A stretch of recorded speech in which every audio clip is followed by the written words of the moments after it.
தாராபுரத்தில் TSF volleyball club நடத்தும் 5ஆம் ஆண்டு வாலிபால் திருவிழா சனி மற்றும் ஞாயிறு ஆகிய 2 நாட்கள் நடைபெற்றது. தாராபுரம் பொள்ளாச்சி ரோட்டில் உள்ள மீட்டிங் ஸ்பாட் டஃபில் உள்ள இந்த வாலிபால் விளையாட்டு திருவிழாவில் தாராபுரம், திருப்பூர், பொள்ளாச்சி, சேலம் உள்பட பல்வேறு பகுதிகளைச் சேர்ந்த 25 அணிகள் கலந்து கொண்டு விளையாடின.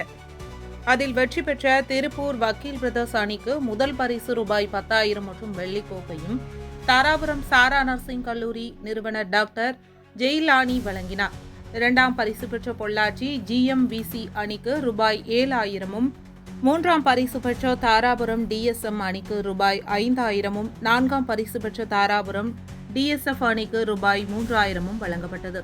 போட்டியில் சிறந்த விளையாட்டு வீரர்களுக்கான கோப்பை டாக்டர் ஜெயிலானி DSF அணியின் வீரர் மோகன், GMVC வீரர் கண்ணன் மற்றும் திருப்பூர் வக்கீல் பிரதர்ஸ் அணி வீரர்கள் சதீஷ், மோகன் ஆகியோருக்கு வழங்கினார்.